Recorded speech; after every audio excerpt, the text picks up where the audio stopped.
25 বছর একসঙ্গে ঘর করার পর স্বামীর মুখে তালাক শব্দটা শুনে পায়ের নিচ থেকে মাটি সরে যায় সাবিনা বেগমের। সে একদম স্তব্ধ হয়ে যায়। দ্বিতীয়বার তার স্বামীর মুখ দিয়ে আবারও একই শব্দ উচ্চারণ করতে নিলে সাবিনা তার মুখ চেপে ধরে, নরম গলায় বলে, আল্লাহর দোহাই লাগে, আর এই নিকৃষ্ট শব্দটি উচ্চারণ করো না। কথাটি বলতে গিয়ে সাবিনা বেগম কান্না করে দেয়। তার চোখের পানি তার স্বামীর প্রতি ভালোবাসায় প্রকাশ করে। সে যে চাইলেও তার স্বামীকে ছাড়তে পারবে না সেটা বুঝিয়ে দিচ্ছে। এটা দেখে সাবিনা বেগমের স্বামী আলতাফ হোসেন মুখের থেকে হাত সরিয়ে বলে, মুখে শব্দটা উচ্চারণ করতে বাধা দিলেই বুঝি মন থেকে শব্দটি মুছে যাবে? সেটা তো যাবে না। তুই কেন বুঝতে পারছিস না? আমি তোর সঙ্গে থাকতে চাই না, একদমই না। আর না, তুমি পাগল হয়ে গেছো। আমাদের এত বছরের সংসার জীবন, দুজন সন্তান রয়েছে, আর তুমি এই বয়সে এসে বলছো তোমার আমাকে ভালো লাগে না, তোমার ডিভোর্স চাই।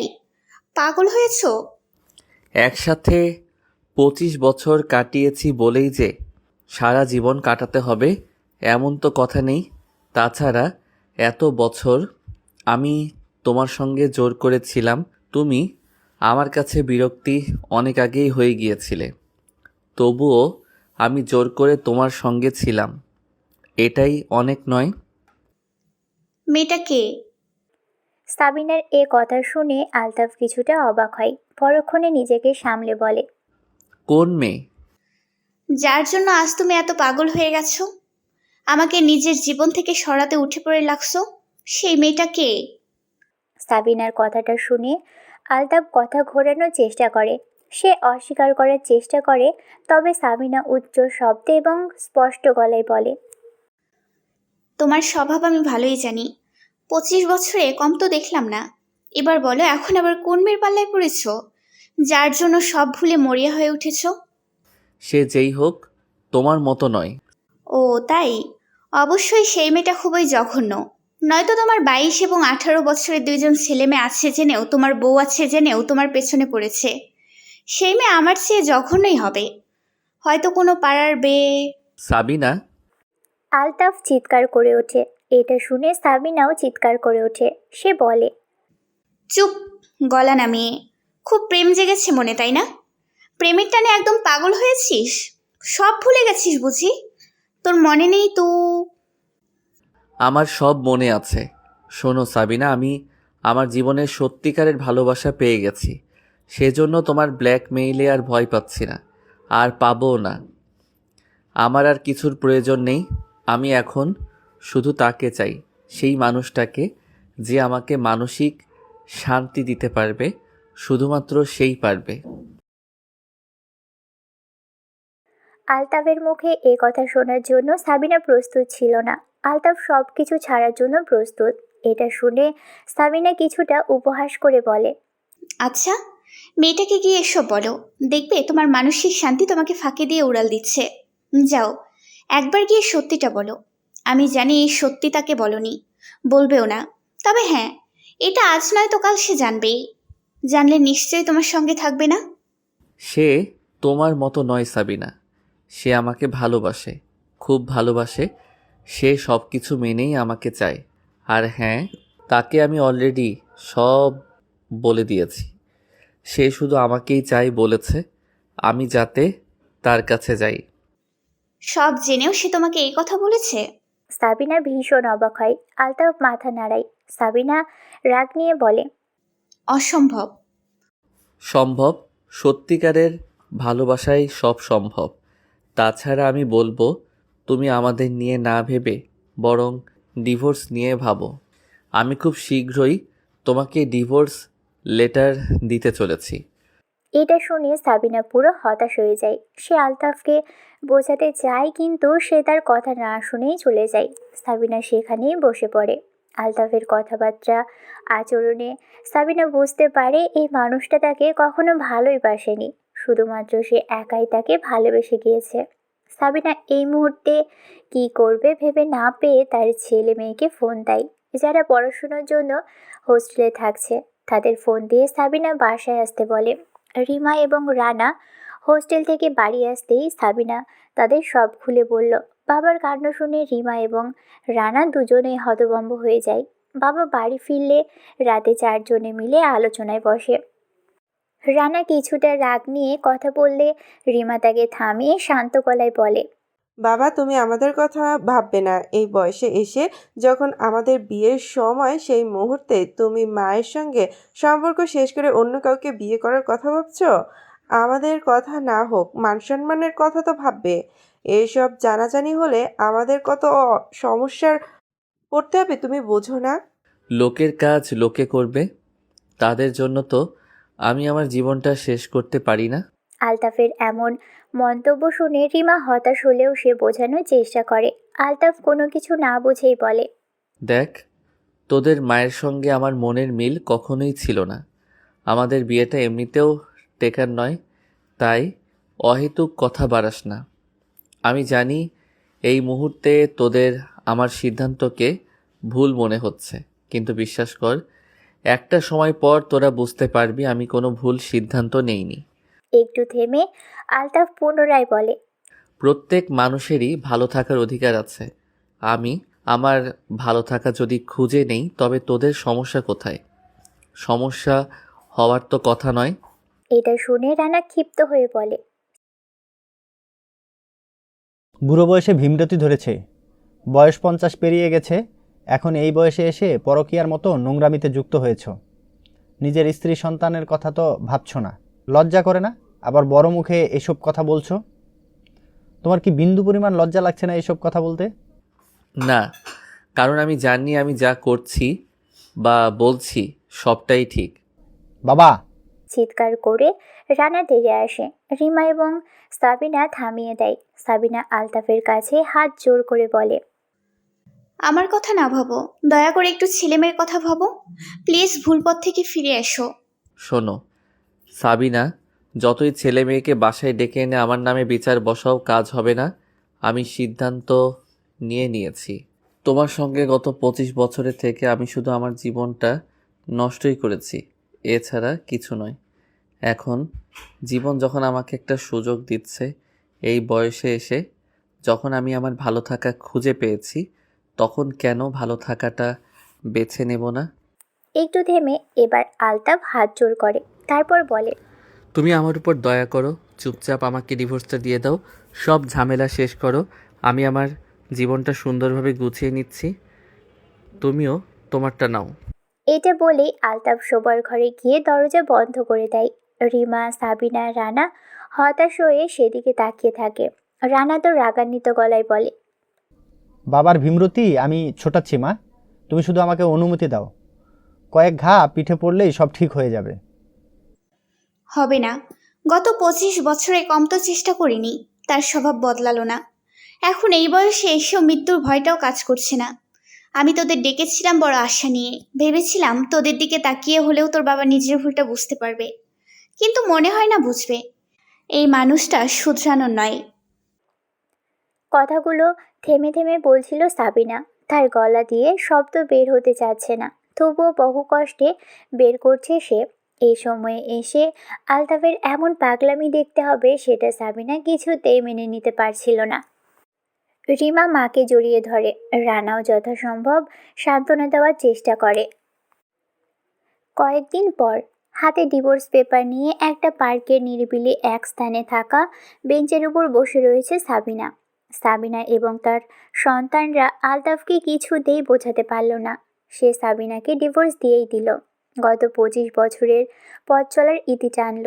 সাবিনা একটা দীর্ঘশ্বাস ফেলে অতীতের কিছু স্মৃতির কথা ভাবে। তার অজান্তেই তার চোখ দিয়ে অশ্রুর ফোঁটা গড়িয়ে পড়তে শুরু করে। সেই মুহূর্তে কেউ একজন তার দিকে রুমাল এগিয়ে দিয়ে বলে, বয়স তো কম হলো না, এই বয়সে অন্যের কথা ভেবে দুঃখ পেয়ে চোখের পানি অপচয় করছেন কেন কাকিমা? সাবিনার কানে কথাগুলো যেতে সে বাস্তবে ফিরে আসে। অবাক দৃষ্টিতে সামনে তাকায়। তার সামনে একটা মেয়ে দাঁড়িয়ে আছে। মেয়েটি তাকে রুমালটি নিতে ইশারা করে বলে, আপনি যার জন্য কান্না করছেন গিয়ে দেখুন, সে আপনার এই চোখের পানিতেই নিজের স্বপ্নের গল্প সাজাচ্ছে। তাই বলছি চোখের পানির অপচয় করবেন না। এটা বলেই মেয়েটি সাবিনার পাশে বসে পড়ে, কিছুটা জোর করে রুমালটি হাতে ধরিয়ে দেয়। সাবিনার রুমাল হাতে কয়েক মুহূর্ত ভাবে, অতঃপর চোখের পানি মুছে নেয়। অতঃপর মেয়েটি বলে। আপনি কাঁদছিলেন কেন? মেয়েটির প্রশ্নে সাবিনা অন্যমনস্ক হয়ে পড়ে। তার আবারও আলতাফের সঙ্গে ডিভোর্স হওয়ার কথাটা মনে পড়ে যায়। সে ডিভোর্সের পেপারটির দিকে তাকায়, তার দৃষ্টি অনুসরণ করে মেয়েটিও তাকায়। অতঃপর বলে। আপনার ডিভোর্স হয়েছে? তোমার এসব জেনে কোনো কাজ নেই। এটা বলে সাবিনা মুখ ঘুরিয়ে নেয়। মেয়েটি মুচকি হাসি দিয়ে বলে। একটু না হয় জানলাম। কেন? একটু না হয় আপনার দুঃখের গল্পগুলো আমার সঙ্গে করলেন, ক্ষতি নেই। অন্যের দুঃখের গল্প শুনতে বুঝি তোমার ভালো লাগে? না, তবে অন্যের দুঃখের গল্প শুনতে চাও কেন? আমার জীবনে অনেক সুখ তো, তাই আমি অন্যের দুঃখের সঙ্গে আমার সুখটা বিনিময় করি। মেয়েটির মুখে এ কথা শুনে সাবিনা কিছুটা চমকে যায়। সে মেয়েটির হাসি মাখা মুখের দিকে তাকিয়ে থাকে। কয়েক মুহূর্ত তাকিয়ে আনমনেই বলে ওঠে। স্নিগ্ধ মিষ্টি এক মুখ। কিছু বললেন? না। সাবিনার মুখে এটা শুনে মেয়েটি তার হাত বাড়িয়ে দেয়। সে খুব মিষ্টি করে বলে। আমি মেঘা, চলুন না আমরা পরিচয় হই কাকিমা। হাঁটুর বয়সী একটি মেয়ের সঙ্গে পরিচিত হওয়ার ইচ্ছে আমার নেই। এটা বলেই সাবিনা উঠে দাঁড়ায়। সে কথা বাড়াতে চায় না। মেঘা মুখের হাসি ধরে রেখেই বলে। হাঁটুর বয়সী একটি মেয়ের সঙ্গে না হয় সুখ দুঃখ বিনিময় করলেন, ক্ষতি নেই তো। আমার দিকে তাকাও। আমার সেই বয়সটা আছে যেই বয়সে তোমার সঙ্গে এমন খেলা করা যায়। আমার মনে হয় তোমারও নেই। তাই বলবো এসব বাচ্চামো বাদ দিয়ে নিজের ক্যারিয়ারে ফোকাস করো। সেটা তো করছি কাকিমা। আপনি আমাকে যতটা বাচ্চা ভাবছেন, আমি কিন্তু ততটাও বাচ্চা নই। বয়স 25 পেরিয়ে গেছে। আর হ্যাঁ, আমি কোনো বাচ্চামো কথাও বলছি না। কী লাভ অন্যের জন্য কেঁদে? তার চেয়ে একটু না হয় আমার সুখে আপনিও সুখী হলেন। মেঘার সঙ্গে কথা বললে সময় নষ্ট হবে ভেবেই সাবিনার রুমালটি তার দিকে এগিয়ে দিয়ে বলে। নাও। রেখে দিন। মেঘার মুখে এ কথা শুনে সাবিনা কিছুটা বিরক্তি নিয়ে বলে। তোমার জিনিস আমি রাখবো কেন? আপনার যখন দুঃখ পাবে তখন এটা দেখে না হয় একটু ভাবলেন যে এই রুমের মালিকটি খুব সুখী। দুঃখের সময় একজন সুখী মানুষের অস্তিত্ব থাকা ভালো। মেঘার এমন কথাবার্তায় সাবিনা অপ্রস্তুত হয়ে যায়। সে কথা না বাড়িয়ে রুমালটি হাতে নিয়েই দ্রুত পায়ে হেঁটে চলে যেতে নেয়। মেঘা এটা দেখে ছুটে তার পাশে আসে। অতঃপর বলে। চলে যাচ্ছেন যান, কিন্তু দুঃখ পাবেন না। যার জন্য কেঁদে আপনি নিজেকে অসুস্থ করবেন, সে কিন্তু আপনার অসুস্থতায় বিন্দু পরিমাণ খোঁজ নেবে না, আপনার একদম নেবে না। তুমি কি এখন আমার সঙ্গে যাবে নাকি? সাবিনা প্রচণ্ড বিরক্তি নিয়ে কথাটি বলে। মেঘা তার বিরক্তি বুঝে বলে। আমার মতো মিষ্টি একটি মেয়েকে আপনার বিরক্ত লাগছে? তাহলে নিশ্চয়ই চোখের পানি খরচা করতে গিয়ে আপনি পাওয়ার হারিয়েছেন। নয়তো আমার এত সুন্দর মুখটা দেখে কেউ বিরক্ত হতে পারে? একদমই পারে না। তুমি আমার পিছু নিচ্ছ কেন? সাবিনা দাঁড়িয়ে যায়। সে মেঘার চোখের দিকে তাকিয়ে কথাটা বলে। প্রথমে অবশ্য মেঘা ঘাবড়ে যায়, পরক্ষণে নিজেকে সামলে নিয়ে বলে। সত্যি বলবো? মিথ্যা। মিথ্যা আমি পছন্দ করি না। সাবিনার এই কথা শুনে মেঘা অন্যমনস্ক হয়ে যায়, পরক্ষণে নিজেকে সামলে বলে। আমার যে এই মাথাটা আছে না, এটাই না প্রচুর গন্ডগোল রয়েছে। এটা বলে আঙুল দিয়ে মাথাটা দেখায়। অতঃপর একটু থেমে আবারও বলে। একবার যখন এই মাথাটা ঠিক করে যে কারো সঙ্গে সুখ দুঃখ বিনিময় করবে, তখন এটা করেই ছাড়ে। বাচ্চার মেয়ে। এটা বলে সাবিনা বিরক্তি নিয়ে চলে যায়। মেঘাও তার পিছু নিয়ে তার বাড়ি অবধি আসে। এই পার্ক থেকে সাবিনার বাড়িটা কাছেই। সাবিনা বাড়ির ভিতর প্রবেশ করলে মেঘা হতভম্ব হয়ে নিজেই নিজেকে বলে। আমি এইভাবে তার বাড়ি অবধি কেন আসলাম? মাথাটা সত্যিই গেল? এটা ভেবে নিজেই আপন মনে হাসে। সাবিনা বাড়ি ফিরতেই রিমা তাকে জড়িয়ে ধরে, তার কপালে চুমু খেয়ে বলে। কোথায় গিয়েছিলে মা? রিমার কণ্ঠে উদ্বিগ্নতা ছিল। সে বাবা মায়ের বিচ্ছেদের পর এভাবে মাকে ঘর ছাড়া দেখে ভয় পেয়ে গিয়েছিল। তার মনের মাঝে এই ভয়টাই কাজ করছিল, যদি মা কিছু করে ফেলে। মেয়ের চিন্তা বুঝতে পেরে সাবিনা বলে। আমার জীবন তো শেষই। এই বয়সে এসে নিজেই নিজেকে শেষ করে আর পাপ করতে চাই না রে মা। তাই ভয় পাস না। আমি ভুল কিছু করব না। প্লিজ মা থামো। তোমার জীবন শেষ হয়নি, তুমি প্লিজ এভাবে ভেবো না। কষ্ট পেও না। বাবার মতো মানুষের জন্য একদমই কষ্ট পেও না। ওনার মতো মানুষ তোমার ভালোবাসা ডিজার্ভ করে না। তবুও তুমি তাকে ভালোবেসে গিয়েছো, এটাই অনেক। রিমার কথা শুনে সাবিনার চোখে পানি ধরে রাখতে পারে না। সে মেয়েকে বুকে জড়িয়ে ধরে কান্না করতে থাকে। সেই সময়ে রানা এসে তাদের পাশে দাঁড়ায়। সে নরম গলায় বলে, রিমি, তুই কিছুদিন মায়ের কাছে থাক। আমার পক্ষে এখানে থাকা সম্ভব নয়। লেখাপড়ার ভীষণ চাপ। এই মুহূর্তে বাসায় থেকে সম্ভব নয়। সামনে এক্সাম। বাসায় তো সেই পরিস্থিতি নেই যে শান্তিতে পড়ব। রিমার নাম নিলেও কথাগুলো রানা সাবিনাকেও বলে। সাবিনা বুঝতে পেরে বলে, তোরা দুজনেই হোস্টেলে ফিরে যা। এভাবে লেখাপড়ার ক্ষতি করে লাভ নেই। কিন্তু মা। রিমাকে মাঝপথে থামিয়ে দিয়ে সাবিনা বলে, যা হওয়ার তা হয়ে গেছে। আমি ঠিক আছি। আমি এখানে ঠিক নিজেকে মানিয়ে নিতে পারবো। কিন্তু তোরা আমার জন্য লেখাপড়ায় অমনোযোগী হয়ে পড়িস, সেটা আমি মেনে নিতে পারবো না। তাছাড়া এখানে থাকলে নানান লোকে নানান কথা বলবে। আমি চাই না আমার সন্তানরা এমন কিছু সম্মুখীন হোক। মায়ের কথার ভাবার্থ বুঝতে পেরে রিমা চুপ করে যায়। পরক্ষণে নিজেকে সামলে বলে, না মা, তোমাকে আমরা এভাবে এখানে একা ফেলে রাখতে পারবো না। তাছাড়া বাবা এসে যদি আবার ঝামেলা করে। করবে না। তোর বাবা আমাকে ডিভোর্স পেপার পাঠিয়ে তার নতুন ভালোবাসার কাছে গিয়েছে। এখানে আর আসবে না। আসলেও লাভ নেই। এই বাড়িতে ওর জায়গা হবে না। একটু থেমে সাবিনা আবার বলে, তোরা চিন্তা করিস না। সবটা আমি সামলে নিতে পারবো। তোরা হোস্টেলে ফিরে যা। সাবিনা বেশ খানিকটা সময় নিয়ে নিজের ছেলে মেয়েকে বোঝায়, বিশেষ করে মেয়েকে। সে বলে, তোরা লেখাপড়া করে মানুষের মতো মানুষ হ, এটাই আমি চাই। এখন তোদের নিয়ে আমার সব স্বপ্ন আশা ভরসা। তোরা ভালো থাকলেই আমি ভালো থাকবো। প্রতিষ্ঠিত হলে আমি খুশি থাকবো। অবশেষে রিমাও হোস্টেলে যাওয়ার সিদ্ধান্ত নেয়। তবে মায়ের মনের অবস্থা ভেবে এখনও তার চিন্তা হচ্ছে। সাবিনা চিন্তা করতে বারণ করে।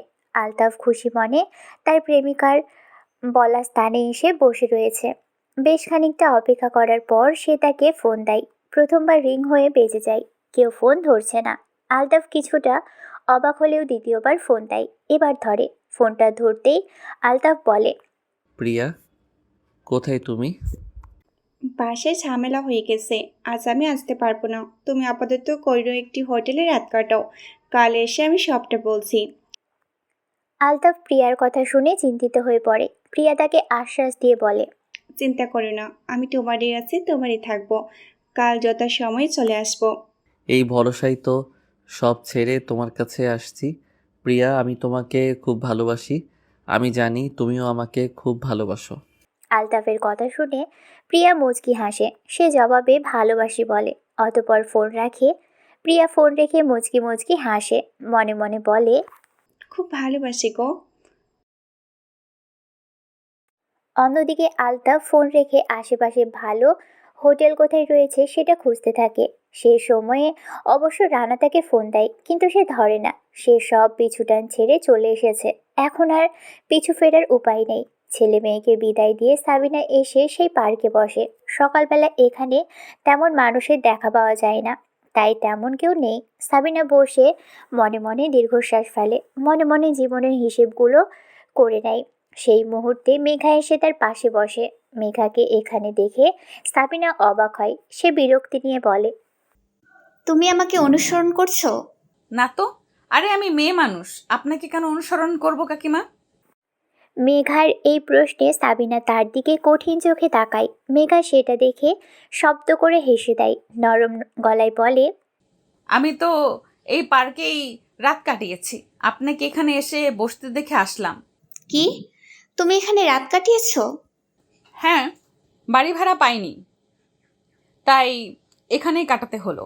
মেঘার মুখে এই কথা শুনে সাবিনা কৌতূহলী চোখে তাকায়। মেঘা ধীরে ধীরে বলে, এই শহরে আমি নতুন, একটি কাজে আসা। এসে বিপদে পড়ে গেলাম, বাসা পাচ্ছি না থাকার জন্য। এমন জীবন নিয়ে তুমি আবার সুখ বিনিময় করছো? সাবিনা কথাটি উপহাস করেই বলে। এটা শুনে মেঘা মুখে হাসি রেখে বলে, তো এখানে দুঃখের কি হলো? জীবন মানেই তো এমন কিছু পরিস্থিতির সম্মুখীন হতে হবে, তো এটা দুঃখের কেন হবে? বরং আমার তো এখানে রাতে থাকতে সেই মজা লাগছে। মেঘার মুখে এ কথা শুনে সাবিনা একটু অন্যমনস্ক হয়ে যায়। পরক্ষণে নিজেকে সামলে সাবিনা বলে, এত বড় মেয়ে, একা এই পার্কে রাত কাটাতে ভয় হয়নি? যদি কিছু হয়ে যেত? হলে হতো, যা হওয়ার তা এমনিই হবে। অহেতুক সেটার কথা ভেবে আমি আগেই কেন ভয় পেয়ে থাকবো? আর যা হয়ে গেছে সেটা হয়ে গেছে, সেটা তো আর বদলানো যাবে না, তাই সেটা ভেবেও কষ্টে থাকা উচিত নয়। মেঘা কথাটা বলে মিষ্টি হেসে সাবিনার মুখের দিকে তাকিয়ে থাকে। সাবিনাও তার মুখটা দেখছিল। অতঃপর বলে, তুমি চাইলে আমার বাড়িতে থাকতে পারো। হ্যাঁ। মেঘা বুঝতে না পেরেই জিজ্ঞেস করে। সাবিনা বলে, ভাড়ায়।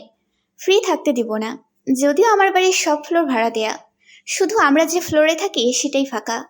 আপাতত কয়েকদিন আমার সঙ্গেই থাকো। এর মাঝে এক ফ্যামিলি চলে যাবে, তারা চলে গেলে না হয় তুমি সেখানে থেকো।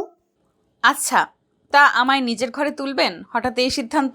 মেঘার এই প্রশ্নের জবাব খুঁজে পায় না সাবিনা। সে মনে মনে বলে, সত্যি তো, মেয়েটা খুব মিশুক, তাই আমি এই সিদ্ধান্ত নিলাম। নাকি এই মেয়েটার মুখটা দেখার পর আমার মনের মধ্যে অদ্ভুত যে অনুভূতিটা হচ্ছে তার জন্য। সাবিনা ভেবে পায় না। অন্যদিকে মেঘা খুশি হয়। সে নিজের খুশি সাবিনার কাছে প্রকাশ করে। সাবিনাও তার খুশি মুখ দেখে মুচকি হাসে।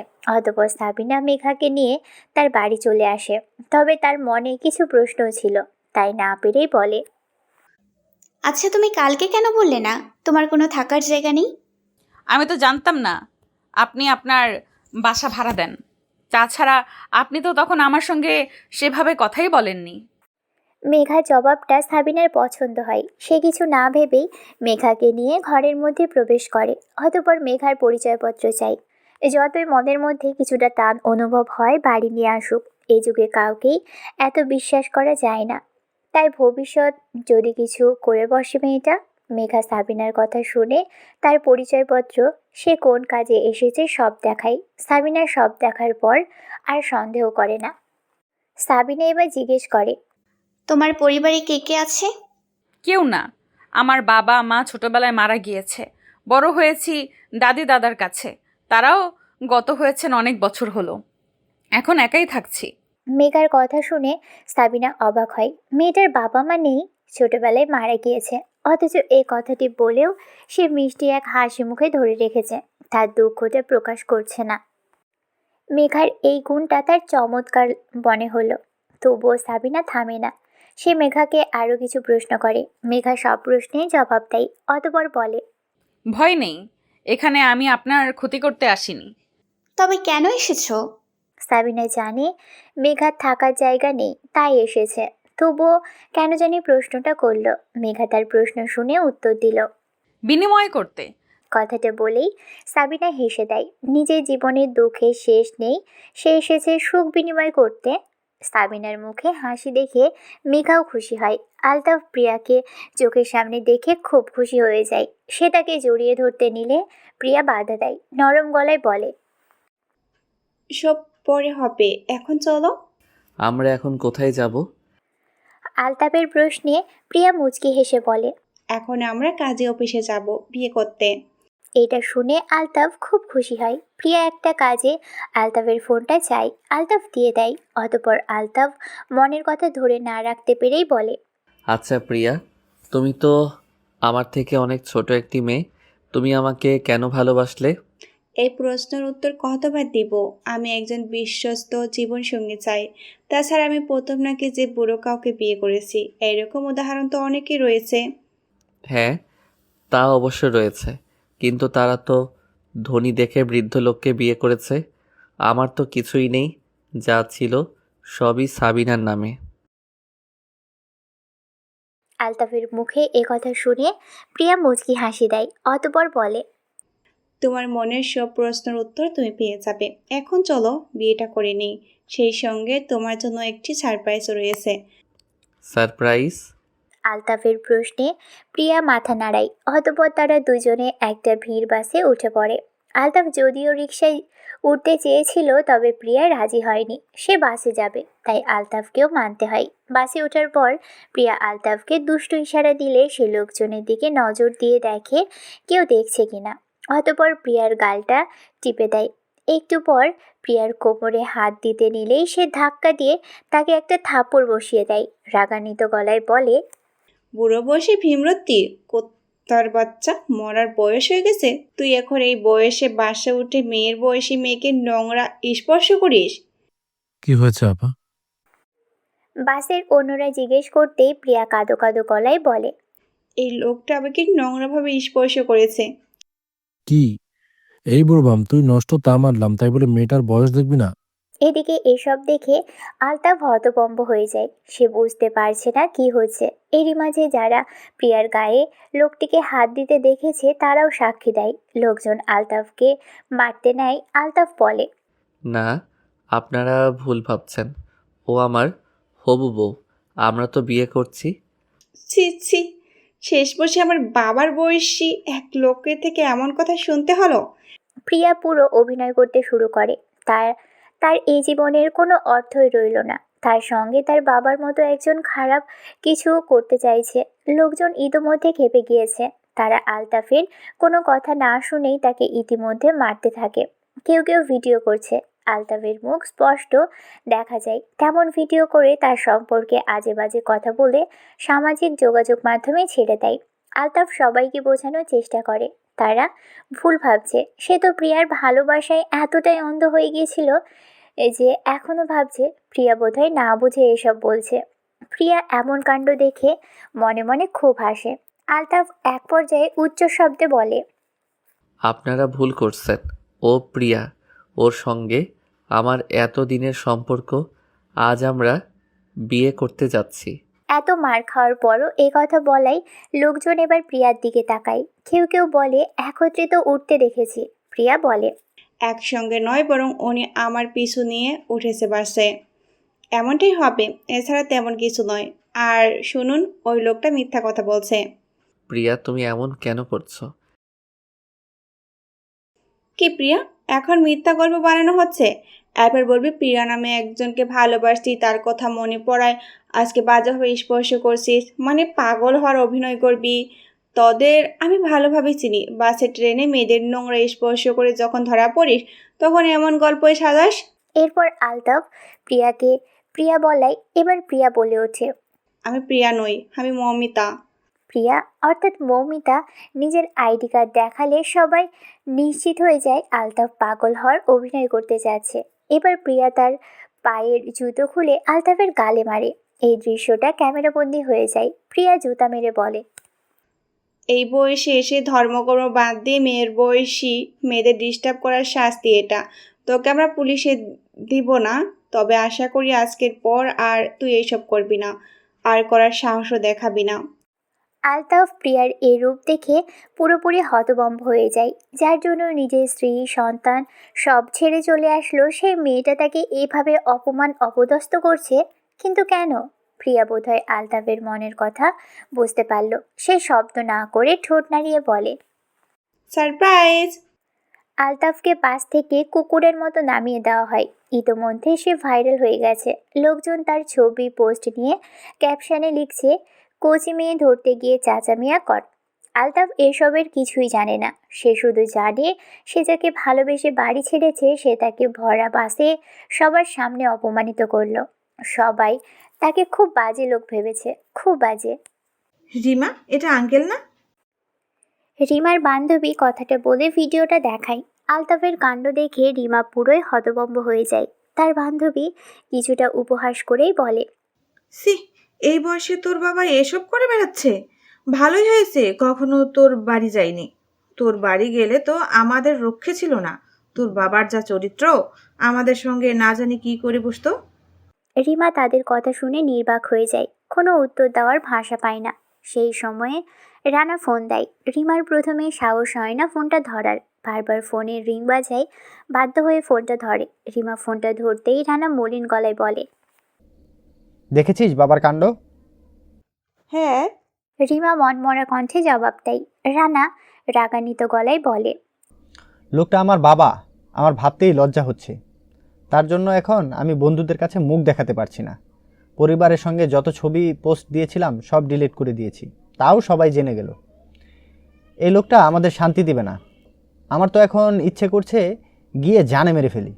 বাবা, এমন কাজ করতে পারে সেটা আমিও ভাবতে পারছি না। অবশ্য যে লোক 1 বছরের সংসারের ইতি টানতে পারে পরক্রিয়ার জন্য, সে সব পারে। আমরাই আমাদের বাবাকে ভালো ভাবতাম। এটা বলে রিমা এবার কান্না করে দেয়। রানাও মলিন গলায় বলে, হ্যাঁ, এই ঘটনার পর তো আমি ক্লাসে যেতে পারছি না। আমার বারবার মনে হচ্ছে ক্লাসের সবাই আমাকে দেখে হাসবে। মা জানে? রিমার এই প্রশ্ন শুনে রানা জানায় সে মাকে ভিডিওটা পাঠিয়েছে। তার মা হয়তো দেখেছে। রানা এবং রিমা একে অপরকে সান্ত্বনা দিচ্ছিল। এই মুহূর্তে তাদের ভরসা দেওয়ার কেউ নেই। হয়তো তাদের মা এটা দেখে ভেঙে পড়েছে, আর তারা যেখানে আছে সেখানে তো সবাই তাদের নিয়ে হাসাহাসি করতেই ব্যস্ত হয়ে পড়েছে। তাই এখন দুই ভাই বোনের ভরসা দুজনেই। সাবিনা তার স্বামীর এসব কাজ দেখে পুরোই হতভম্ব হয়ে যায়। আলতাফের চরিত্রের দোষ আছে তাই বলে এতটা জঘন্য সে? সাবিনা এটা মেনে নিতে পারল না। সে ফোন হাতে নিয়ে কান্নায় ভেঙে পড়ে। তার কান্নার শব্দ শুনে পাশের ঘর থেকে মেঘা বেরিয়ে আসে। সে এসে সাবিনার পাশে বসে। তার কাঁধে হাত রাখতেই সাবিনা তাকে জড়িয়ে ধরে কান্নায় ভেঙে পড়ে। মেঘা কিছু বুঝে উঠতে পারে না। সাবিনা তাকে ফোনে থাকা ভিডিওটা দেখিয়ে বলে, এটা আমার স্বামী। মেঘা সবটা বুঝতে পেরে শান্ত গলায় বলে, যার সঙ্গে ডিভোর্স হয়ে গিয়েছে সে কিভাবে স্বামী হয়? আর আপনি এই লোকটার জন্য কান্না করছেন? এত জঘন্য একটা লোকের জন্য কান্নাও বা করছেন কেন আপনি? এটা তো ঠিক নয়। চোখের পানি এমন অপচয় করছেন কেন? মেঘার কথা শুনে সাবিনা চুপ হয়ে যায়। তবে কান্না থামে না, শব্দহীন কান্না করতে থাকে। মেঘা তাকে সান্ত্বনা দিয়ে বলে, আপনার খুশি হওয়া উচিত এমন একটি মানুষের সঙ্গে আপনার নামটা আর জুড়ে নেই সেটা ভেবে। আপনাদের ডিভোর্সের পর আপনি তার এইসব নোংরামি দেখতে পেয়েছেন। একটা কাগজে সয়ে বুঝি সব শেষ হয়ে যায়?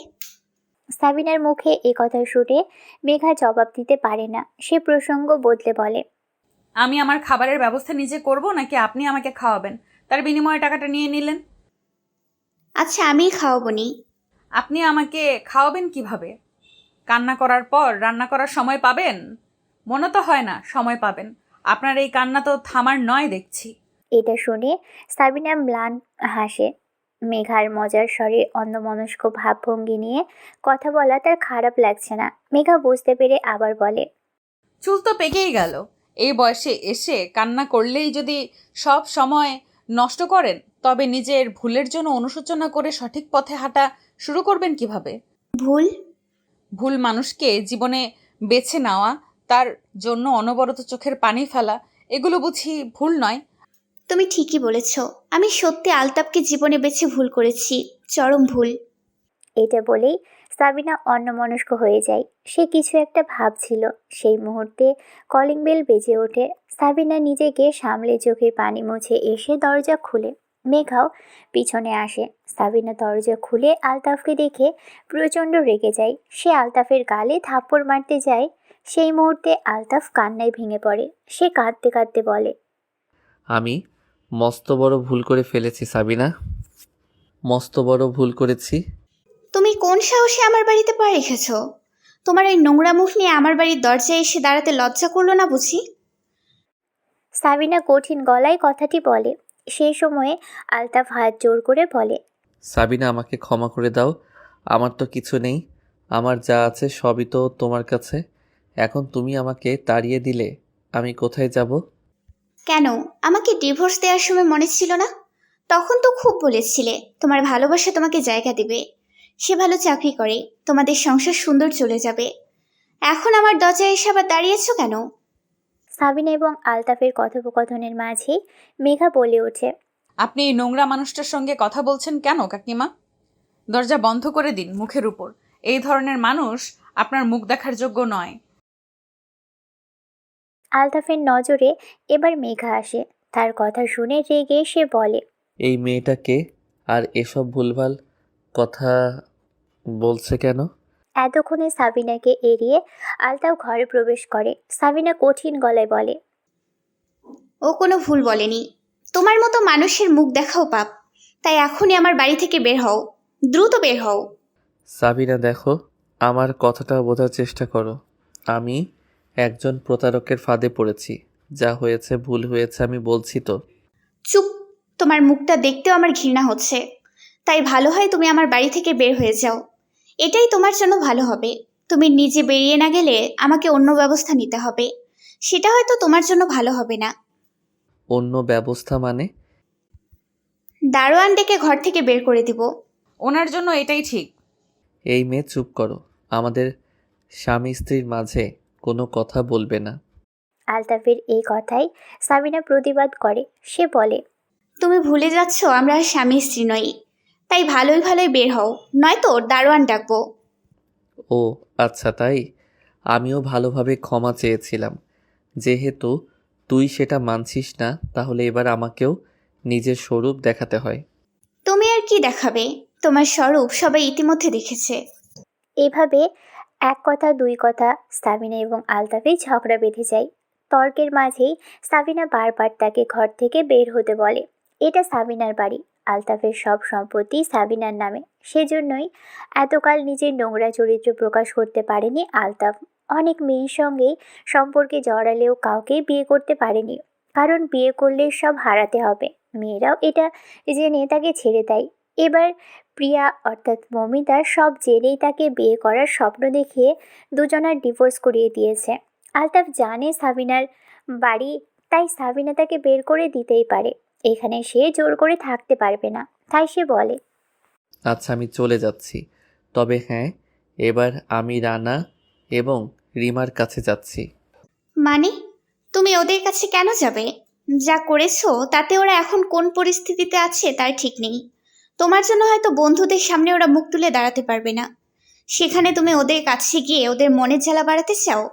ওরা ওর বাবার আসল রূপটা দেখলো, তাতে ওদের লজ্জায় মুখ দেখানোর জায়গা নেই। ভাবো তো, মায়ের রূপটা দেখার পর কেমন হবে। এটা শুনে সাবিনা হতভম্ব হয়ে যায়। সেই সঙ্গে মেঘাও অবাক হয়। আলতাফ ঠান্ডা গলায় বলে, আমাকে এখানে থাকতে না দিলে আমি ওদের কাছেই যাব এবং তোমার রূপটা সুন্দরভাবে দেখে আসব। এবার বলো, আমি এখানে থাকবো নাকি চলে যাব? না। সাবিনা কয়েক পা পিছিয়ে যায়। পড়ে যেতে নেয়, মেঘা ধরে ফেলে। সাবিনা বাধ্য হয়ে আলতাফকে এখানেই থাকতে বলে। এটা দেখে মেঘা অবাক হয়ে বলে, আপনি এমন এক জঘন্য লোককে বাড়িতে থাকার অনুমতি দিলেন? সাবিনা কোনো কথা না বলে শোবার ঘরে গিয়ে দরজা বন্ধ করে দেয়। আলতাফও অন্য ঘরে চলে যায়। মেঘা পুরোই হতভম্ব হয়ে যায়। আলতাফ সাবিনার সম্পর্কে এমন কি জানে যেটা সন্তানদের কাছে প্রকাশ পেতে দিতে চায় না সাবিনা, যার জন্য এই লোকটাকে বাসায় থাকতে বলল। মেঘা এসব ভাবতে ভাবতেই নিজের ঘরে আসলো। এই ঘরের একটা রুম তার জন্য ছেড়ে দিয়েছে সাবিনা। সে তার সেই ঘরটিতে এসেই বসে পড়ে। অবশ্য এই জন্য অগ্রিম ভাড়াও নিয়েছে সাবিনা। তবে বিছানা সহ কিছু জিনিস ফ্রি পেল মেঘা। অন্য কোথাও ভাড়া থাকলে এসব অবশ্য পেত না, তাই তার জন্য ভালোই হলো। তার ঘরে সেই বিছানায় বসেই সে ভাবনায় মগ্ন হয়ে গেল। সেই মুহূর্তে কেউ একজন তাকে ফোন দেয়। ফোনটা ধরেই মেঘা বলে, হ্যাঁ, বাসা পেয়ে গেছি। এটা বলে ফোনটা কেটে দেয়। সে আর কথা বাড়ায় না। তার মাথায় আলতাফ এবং সাবিনার রহস্য ঘুরছে। সে বসে বসে ভাবছিল। সেই সময়ে মানুষের শোরগোলের শব্দ কানে আসলো। সে শব্দ শুনে বাইরে বের হলেই দেখে এই বিল্ডিংয়ে ভাড়া থাকা সবাই এসে জড়ো হয়েছে। মেঘা সবাইকে দেখে অবাক হয়ে যায়। সাবিনা বের হতেই সবাই ঘিরে ধরল। সবার একটাই কথা, আলতাফের মতো জঘন্য লোককে সে ঘরে তুললো কেন? একজন তো বলেই বসলো।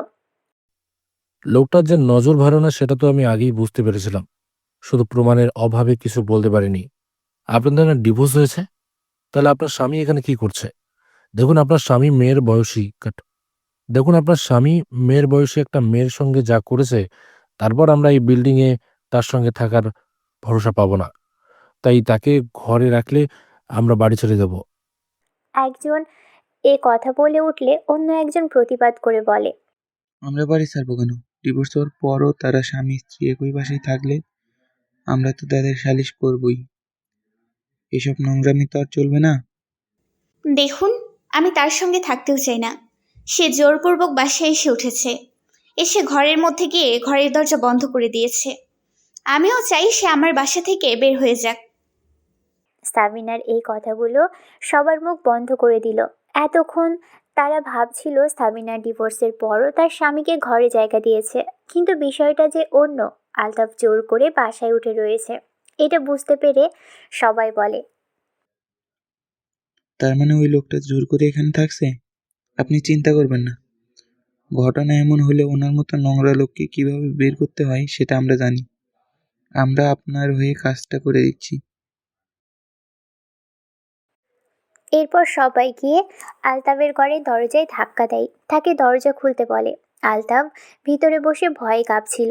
বিল্ডিংয়ের সবাই যে ইতোমধ্যেই তার বাসের ভিডিও দেখেছে এবং তাকে এ বাড়িতে আসতে দেখে চলে এসে ঝামেলা করছে, সেটা বুঝতে পেরে আলতাফ ভয় পায়।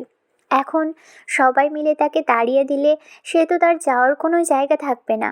বাহিরের সবাই দরজা ধাক্কাচ্ছে, এত জোরেই ধাক্কাচ্ছে মনে হয় ভেঙেই ফেলবে, আর চিৎকার করে বলে, কুত্তার বাচ্চা, বেরো। আমাদের ঘরে মেয়ে বউ আছে। তোর মতো কুলাঙ্গারদের এখানে রেখে দিয়ে আমরা তো নিজেদের বিপদ বাড়াতে পারি না। বেরো। আলতাফ না পেরে দরজা খুলে। সে দরজা খুলতেই সবাই তার দিকে তেড়ে আসে। সে হাত জোর করে বলে, দয়া করে আমার কথাটা শুনুন। চুপ! তোর মতো বাজে লোকের কথা কি শুনবো?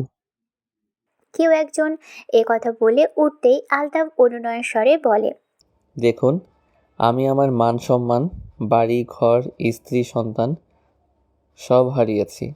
এখন এই মুহূর্তে আমার যাওয়ার কোনো জায়গা নেই।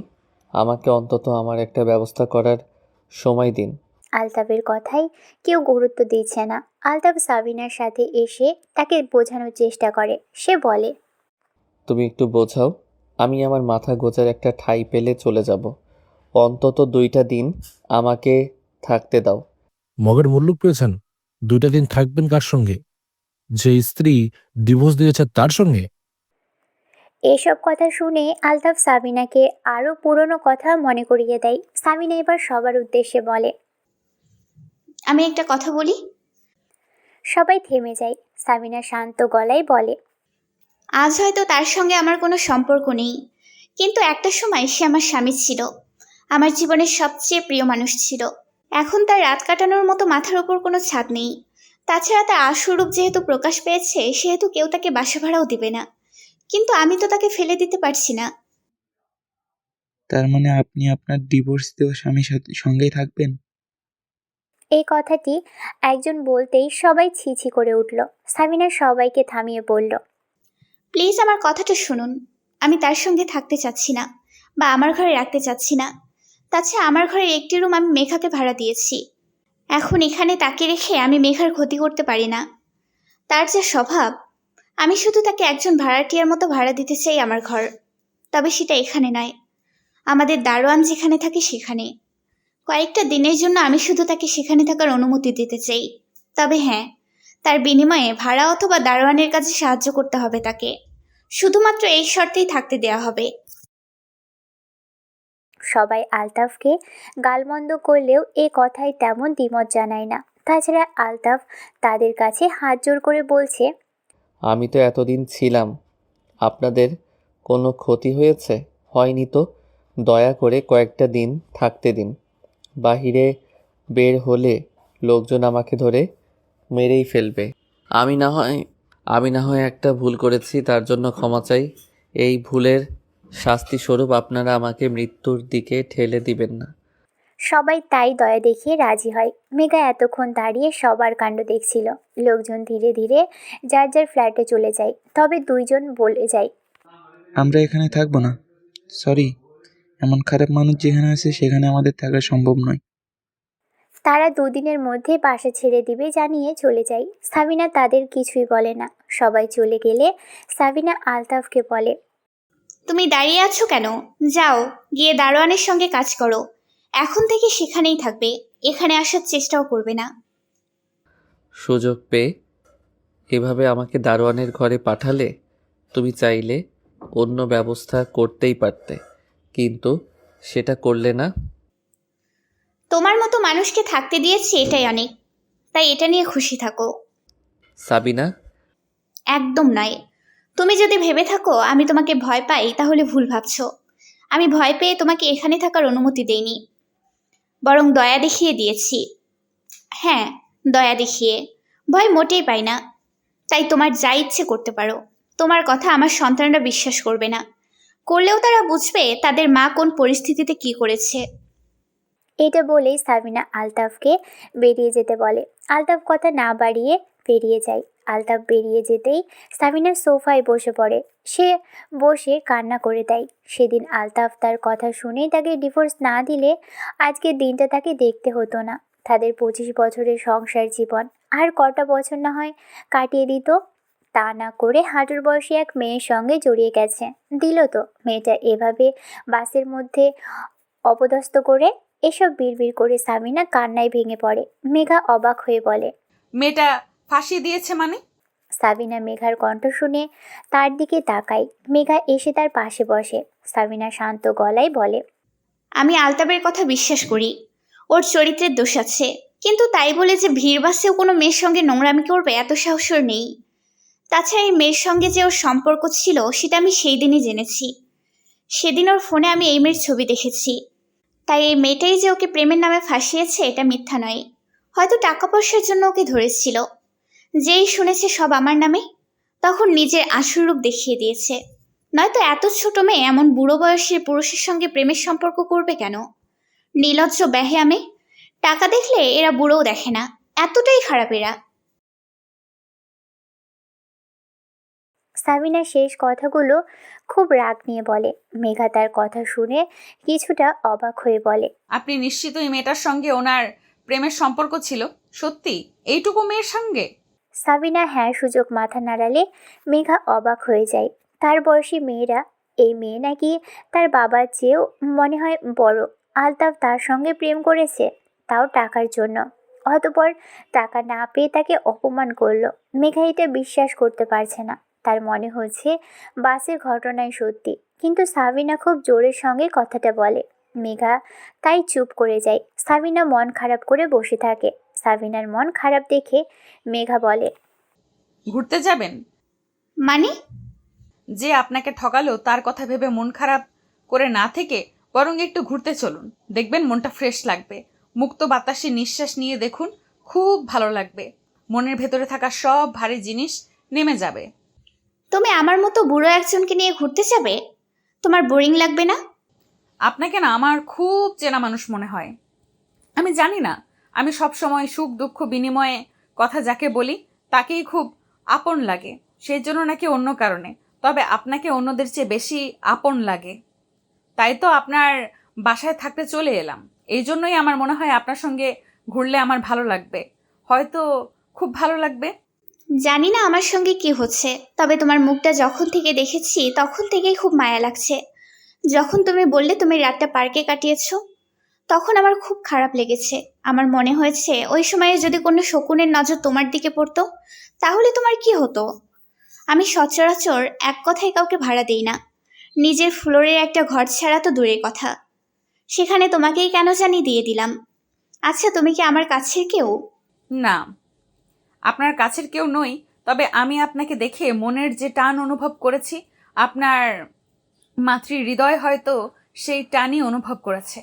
তাই মনের টানে আমাদের কাছের লাগছে একে অপরকে। এটা শুনে সাবিনা জবাব দেয় না। সে অদ্ভুত এক মায়ার নজরে মেঘার দিকে তাকিয়ে থাকে। মেঘা এটা লক্ষ্য করে শান্ত গলায় বলে, চলুন না ঘুরে আসি। সাবিনা এবং মেঘা ঘুরতে বের হয়। বাড়ির বাইরে বের হলে আলতাফের মুখোমুখি হয় সাবিনা। এটা দেখে মেঘা সাবিনার কানের কাছে বিড়বিড় করে বলে, তাকে নিজের দুঃখ নয় সুখটা দেখান, এটাই তার জন্য যথেষ্ট শান্তি। গাড়ি করে যেতে ইচ্ছে করছে না, চলো দুজন রিক্সা করে যাই। রিক্সায় ঘোরার মজাই আলাদা। হ্যাঁ চলুন। মেঘা হাসি মুখে জবাব দেয়। আলতাফ অবাক হয়ে যায়। তাদের জীবনের এই অবস্থায় সেই মুহূর্তে সাবিনা ঘুরতে যাচ্ছে, তাও এত খুশি মনে। মেঘা রিক্সা ডাকতেই চলে গেলে আলতাফ সাবিনাকে বলে, তোমার মনে এত খুশি আসছে কিভাবে? খুশি না থাকার কি হলো? কেউ একজন আমাকে ডিভোর্স দিয়েছে বলে আমি আমার জীবনের সব সুখ বিসর্জন দেব? সরি, কচিমে পেয়ে বুড়ি বউকে ভুলে যাওয়া স্বামীর কথা ভেবে এত বড় ত্যাগ স্বীকার করতে পারবো না। এতটা খারাপ সময় আসে নাই আমার। এইটা বলে সাবিনা আলতাফকে এড়িয়ে চলে যায়। আলতাফ মনে ভীষণ কষ্ট পায়, নিজের সামান্য এক ভুলের জন্য সব হারালো। আলতাফ মলিন মুখে সাবিনার উদ্দেশ্যে বলে, হ্যাঁ, ভালো থাকো। সাবিনা কথাটা শুনেও শুনল না। ইতোমধ্যে মেঘা রিকশা নিয়ে আসে। সাবিনা উঠতে নেয়, তখন মেঘা তার হাত বাড়িয়ে দেয়। সাবিনা হাসি মুখে তার হাত ধরে রিকশায় ওঠে। দুজনে রিকশায় করে পুরো শহরটা ঘোরার সিদ্ধান্ত নেয়। সাবিনার বিষয়টা খারাপ লাগে না, বেশ ভালোই লাগে। পুরোটা দিন মেঘা তাকে খুশি করার জন্য অনেক কিছু করেছে। সব কিছু সাবিনার ভালো লেগেছে। সেই সঙ্গে তার মনে প্রশ্নও জেগেছে, দুদিনের পরিচয়ের এই মেয়েটা কেন তার এত ভালো যাচ্ছে। ওই মনের টানে কাছের মানুষ হলাম যে। সাবিনার অবাক হয়ে যায়। তার মনে মনে বলা কথাটি মেঘা শুনতে পেল। সত্যি বলতে শুনতে তো পায়নি, তবে বুঝতে পেরেছে। অবশেষে মেঘা এবং সাবিনা আইসক্রিম খেতে খেতে বাসায় ফেরে। সাবিনা এবং মেঘা হাসি মুখে তাদের ফ্লোরে আসে। সেখানে এসে সাবিনা হতবাক হয়ে যায়। ঘরের দরজা খোলা। সাবিনা দরজা খুলে দ্রুত পায়ে ভিতরে প্রবেশ করে। ভিতরে গিয়ে রানা এবং রিমাকে দেখে স্বস্তি পায়। রানা সাবিনাকে দেখেই বলে, বাহ, ঘোরাফেরা তো ভালোই হচ্ছে। মানে? সাবিনা বুঝতে না পেরে জিজ্ঞেস করে। রানা কিছুটা রাগ নিয়ে বলে, এদিকে তোমার স্বামীর জন্য আমাদের জীবন অতিষ্ঠ হয়ে গেছে। ক্লাসে, ক্যাম্পাসে, হোস্টেলে কোথাও শান্তি পাচ্ছি না। সবাই আমাদেরকে দেখে হাসাহাসিতে মেতে উঠেছে। সেখানে তুমি ওই কুলাঙ্গারকে এখানে দারোয়ানের সঙ্গে থাকতে দিয়েছ, আবার অন্য এক অপরিচিত মেয়ের সঙ্গে ঘুরতেও যাচ্ছ। তোমাদের দিন তো ভালোই কাটছে। ভাইয়া থাম, তুই বুঝতে পারছিস না মায়ের উপর দিয়ে কি যাচ্ছে। সেখানে সে যদি একটু মনটা হালকা করতে ঘুরতে যায়, আমাদের তো সেটা সাপোর্ট করা উচিত। রিমার কথা শুনে রানা আরও রেগে যায়। তার মনে পড়ে যায় তার সঙ্গে কি হয়েছে। বন্ধুরা তার বাবার কাণ্ড নিয়ে তার সঙ্গে মজা নিচ্ছে। সে না পেরে যখন বলে তার বাবা মা আলাদা হয়ে গেছে, বাবার সঙ্গে তাদের আর সম্পর্ক নেই, এটা শুনে আরও রানাকে বেশি করে কথা শুনিয়েছে, আরও বেশি মজা নিয়েছে। রিমার ক্ষেত্রে এতটা হয়নি। এসব সাবিনা বুঝতে পেরে সন্তানদের সান্ত্বনা দেওয়ার চেষ্টা করে। তবে রানা এসব শুনতে চায় না। সে মাকে দূরে সরিয়ে ঘরে গিয়ে দরজা বন্ধ করে দেয়। রিমা এটা দেখে বলে, মা, ভাইয়াকে একটু সময় দাও, সব ঠিক হয়ে যাবে। সাবিনা মাথা নাড়ায়। মেঘা এখানে কি করবে বুঝতে না পেরে বলে, আমি আমার ঘরে যাচ্ছি। যাও। সাবিনা কথাটা বলতেই মেঘা চলে যায়। মেঘা চলে যেতেই রিমা বলে, মা, আমাদের এই ফ্লোর তো তুমি ভাড়া দাও না। এটা তো আমাদের ঘর। ঘরের মধ্যে একটি রুম তাকে ছেড়ে দিলে কিন্তু কেন? মেয়েটা বাসা খুঁজে পাচ্ছিল না, আমার তার জন্য বেশ মায়া হচ্ছিল, তাই দিলাম। আমাদের এখানে তো 2টা রুম এমনি ফাঁকা থাকে, একটাতে থাকুক সে। এভাবে তাকে বাসায় জায়গা দেওয়া ঠিক হলো? যদি মেয়েটার মতলব খারাপ হয়? এটা শুনে সাবিনা তাকে চিন্তা করতে বারণ করে দেয়। সে দেখে নিবে বিষয়টা। এই সন্দেহ সাবিনারও ছিল। তবে আজকে একসঙ্গে ঘোরার পর পুরোপুরিভাবে সব সন্দেহ দূর হয়ে গেছে। মেয়েটাকে তার ভীষণ মিষ্টি মনে হয়েছে। খুবই ভালো মেয়ে। সাবিনা এখন মেয়েটাকে নিয়ে চিন্তিত নয়। সে এখন রানা এবং রিমা এখানে আসায় চিন্তায় পড়ে যায়। আলতাফের সঙ্গে তাদের দেখা হলে এবং সে যদি কিছু বলে দেয়, সেই ভয়টাই হচ্ছে সাবিনার। কয়েকদিন কেটে যায়। রিমা এবং রানা নিজেদের ঘরবন্দি করে রেখেছে। বাহিরে বের হলেই প্রতিবেশীদের নানা কথা কানে আসে। মাঝে মাঝে তো তাদের হাসির শব্দ শুনলেও তাদের ভয় হয়। আলতাফ হঠাৎ করেই সাবিনার দরজায় দাঁড়ায়। সাবিনা এটা দেখে রেগে যায়। সে রাগান্বিত গলায় বলে, তোমাকে না বলেছি নিচতলায় থাকবে সব সময়, কখনো আমাদের এখানে আসবে না, তাহলে আসছো কেন? আমার কিছু টাকা লাগবে। এটা শুনে সাবিনা আরও রেগে যায়। আলতাফের গলা পেয়ে রিমা এবং রানাও বের হয়। রানা তো আলতাফকে দেখেই রেগে যায়। সে তেড়ে এসে বলে, তোর লজ্জা করে না? নিজের নোংরা মুখটা নিয়ে আমাদের সামনে এসে দাঁড়িয়েছিস, একটুও লজ্জা করে না? নিজের সন্তানের মুখে এমন কথা শুনে আলতাফ অসহায় চোখে তাকায়। পরক্ষণে নিজেকে সামলে নিয়ে বলে, সাবিনা, আমাকে কিছু টাকা দিয়ে দাও, আমি চলে যাচ্ছি। মামা বাড়ির আবদার? আমার মা তোকে টাকা দিবে কেন? রানা কথাটা বললে সাবিনাও তাল মেলায়। সে আলতাফকে টাকা দিয়ে দেবে। রানা কথাটা বললে সাবিনাও তাল মেলায়। সে আলতাফকে টাকা দিবে না। আলতাফ অনুরোধ করে বলে, প্লিজ টাকাটা দাও। সেদিন বাসে যে আমি কিছু করিনি সেটা প্রমাণ করতে একজনকে টাকা দিতে হবে। তাই চাচ্ছি আমাকে একবার সুযোগ দাও। রানা তো তার কোনো কথাই শুনতে চাচ্ছিল না। সে মারতেই যাচ্ছিল। রিমা এবং সাবিনা থামায়। সাবিনাও টাকা দিতে রাজি হয় না। রিমা নরম গলায় বলে, প্লিজ বাবা, তুমি আমাদের সামনে থেকে যাও। তোমার জন্য আমাদের জীবনটা তো পুরো শেষ হয়ে গেছে। এবার দয়া করে যাও। আমরা ভালো থাকছি, সেটা থাকতে দাও। এর সঙ্গে এত ভালোভাবে কথা বলছিস কেন? একে থাকতে দেওয়াই ভুল হয়েছে। একে এই পাড়া থেকে বের করে দেওয়া উচিত। আমি দারোয়ানকে ডাকছি। রানার মুখে এ কথা শুনে আলতাফ এবার রেগে গিয়ে বলে, চুপ বেয়াদব, তুই আমার বাড়ি থেকে আমাকে বের করবি? নেহাত একটা ভুল করেছি, তাই দারোয়ানের সঙ্গে থাকতে রাজি হয়েছি। এটার মাধ্যমে ভুল শুধরাতে চেয়েছি, ক্ষমা চাচ্ছি। তার মানে এটা নয় যে তোরা আমার আপন হয়ে আমার সঙ্গে কুকুরের মতো আচরণ করবি। ভুলে যাস না এটা আমার বাড়ি। এটা তোমার বাড়ি নয়, তুমি ভুলে যাচ্ছ। এটা একসময় হয়তো তোমার বাড়ি ছিল, কিন্তু এখন নেই। তাই না? তা বলবো আমার এই বাড়িটা তুমি কিভাবে তোমার রূপ যৌবন দিয়ে হাতিয়ে নিয়েছো? সুযোগ পেয়ে আমার সন্তানদের আমার বিপক্ষে পাঠিয়ে দিয়েছো। তো বলবো তাদের তোমার কীর্তি, কিভাবে মানুষকে নিজের মোহে বন্দি করে তার সব লিখে নিয়েছো বলবো? হ্যাঁ বলো। স্বামী চরিত্রহীন, অন্যের মোহে পড়ে আমার সন্তানদের ঠকাতে পারে ভেবে আমি সবকিছু সময় থাকতে বুঝে নিয়েছি। এটা যদি আমার ভুল হয় তবে ভুল। আমি যা করেছি আমার সন্তানদের জন্য। একদম নাটক করবে না। এটা বলতে রানা এসে আলতাফকে ধাক্কা দেয়। সেই মুহূর্তে মেঘাও কাজ থেকে বাড়ি ফিরে। সে এসব দেখে অবাক হয়ে যায়। রানা রাগান্বিত গলায় বলে, একদম মায়ের সঙ্গে তর্ক করবেন না। এক্ষুনি আমাদের বাড়ি থেকে বের হও। আর মা তোমার থেকে সব সম্পত্তি আগেই নিজের করে নিয়েছে।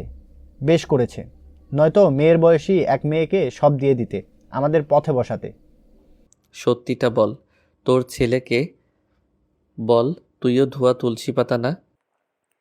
একটু থেমে আলতাফ রানাকে ধাক্কা দিয়ে সাবিনাকে চেপে ধরে বলে, তুই বুঝি ভালো তুই জানতি না আমার চরিত্র খারাপ? আমি বউ থাকতে অন্য মেয়েকে সময় দেই। সেসব জেনেও আমাকে বিয়ে করেছিস কেন? তুই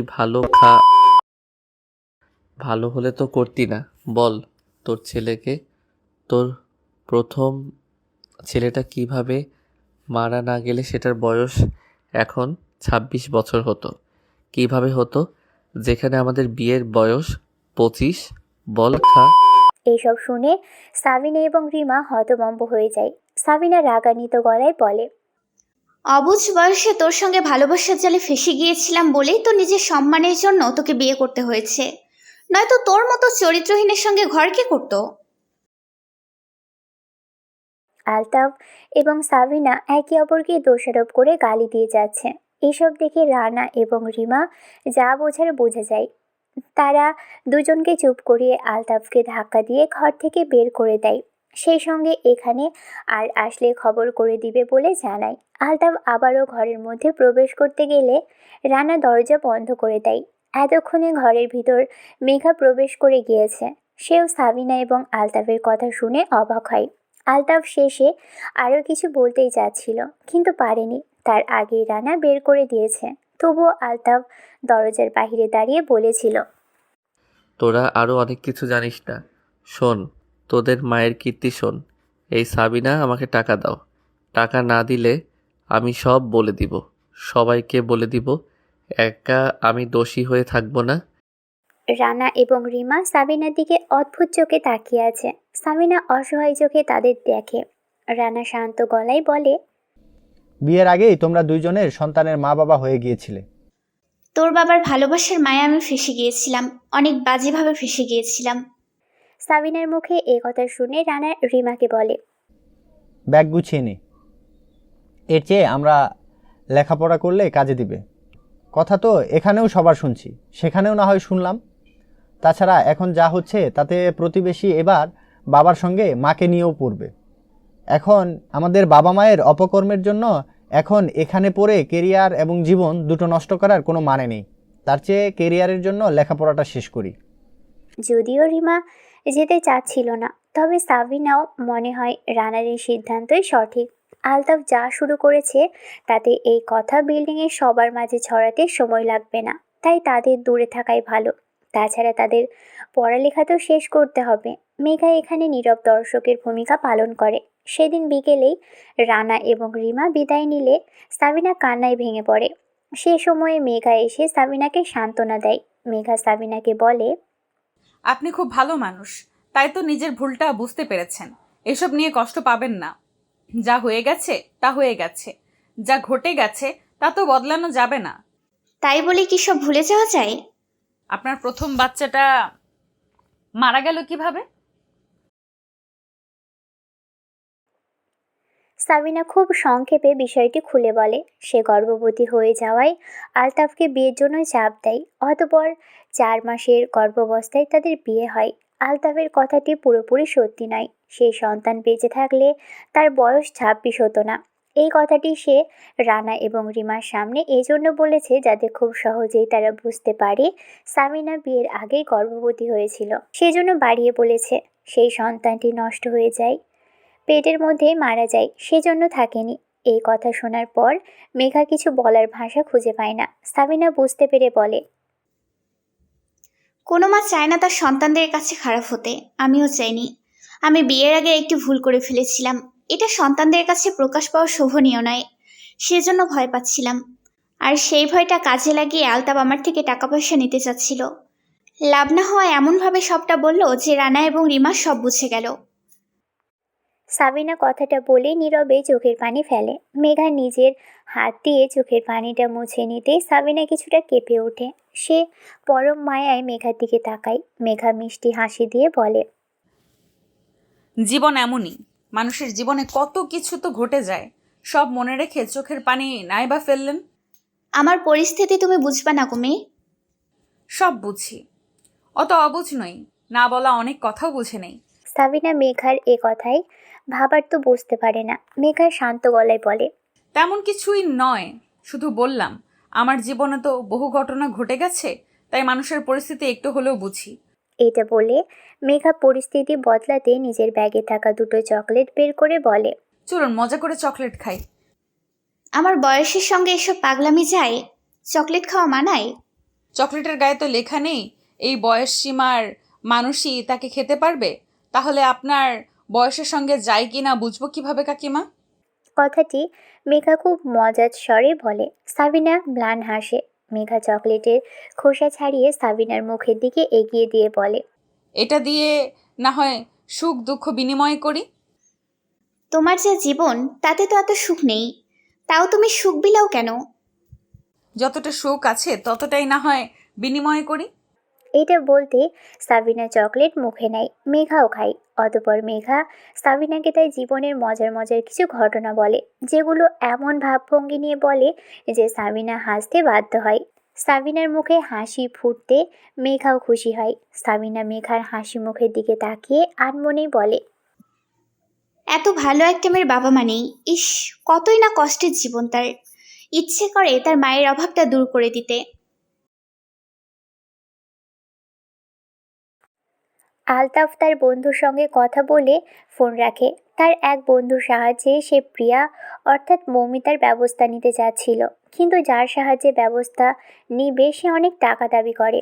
সেই টাকাই চাইতে গিয়েছিল সাবিনার কাছে, কারণ আলতাফের কাছে কিছুই নেই। কিন্তু সেটা পেল না।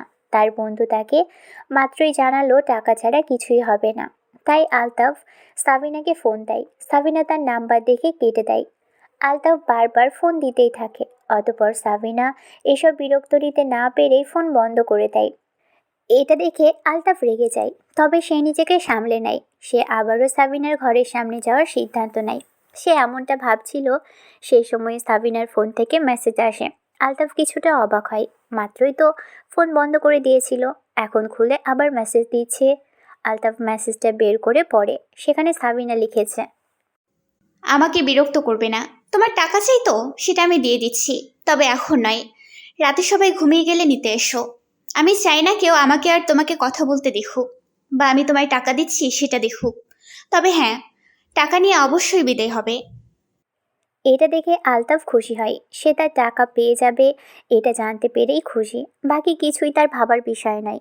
আপাতত প্রিয়াকে একটা শিক্ষা দিয়ে নিক, পরে বাকিটা দেখবে সে।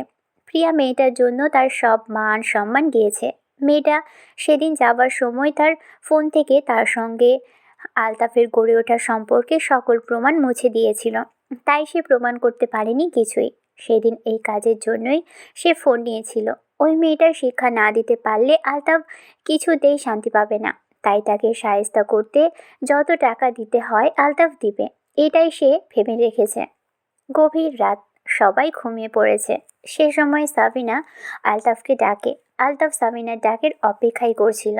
সে দ্রুত 3 তলায় চলে আসে, অর্থাৎ সাবিনার ঘরের সামনে। সে দরজা ধাক্কা দিতে গিয়ে দেখে সেটা খোলা। শব্দ যাতে না হয় তাই সাবিনাই খুলে রেখেছে। আলতাফ ভিতরে প্রবেশ করে সোজা সাবিনার ঘরে চলে যায়। আলতাফ ঘরে এসে সাবিনাকে বিছানায় শোয়া দেখে অবাক হয়। সে শান্ত গলায় বলে, সাবিনা, সাবিনা। সাবিনা ডাকে সাড়া দেয় না। আলতাফকে ডেকে সে চোখ মেলে রাখতে না পেরে ঘুমিয়ে পড়েছে। আলতাফ এটা বুঝতে পেরে বিরক্ত হয়। সে সাবিনাকে আর একটু জোরে ডাকে। সেই মুহূর্তেই বাড়ির দারোয়ান এসে বাইরে থেকে তাদের বেডরুমের দরজা বন্ধ করে দেয়। আলতাফ সেটা বুঝতে পারে না। সে সাবিনাকে ডাকতে ব্যস্ত। কয়েকবার চেষ্টা, অবশেষে সাবিনা চোখ খুলে। সে চোখের সামনে আলতাফকে দেখে অবাক হয়। সে আলতাফকে ধাক্কা দিয়ে দূরে সরিয়ে দেয়। সে রাগান্বিত গলায় বলে, তুমি এত রাতে তুমি আমার ঘরে এলে কোন সাহসে? এই বলে সাবিনা চিৎকার দেয়। সে এসে দরজা খুলতে নাই, দেখে দরজা খুলে না। ইতোমধ্যে দারোয়ান কাছাকাছি থাকা ফ্ল্যাটের লোকজন ডেকে নিয়ে আসে। তারা এসে দরজা খুলে দিতেই সাবিনা তাদের দেখে অবাক হয়। আলতাফও বেশ অবাক হয়। দারোয়ান এদের একসঙ্গে দেখে বলে, মাফ করবেন ম্যাডাম, তালাক দেওয়া স্বামীর সঙ্গে এক ঘরে থেকে আপনি সমাজে কোন নিয়ম ছাড়াছাড়ি শুরু করেছেন বলুন তো? ছি, আপনাদের বাসায় আমরা থাকি, আমার তো ভাবতেও লজ্জা লাগছে। আপনাদের দুজনের চরিত্র এত খারাপ। দারোয়ান সঙ্গে করে যাদের নিয়ে এসেছে তাদের মাঝে একজন বলে,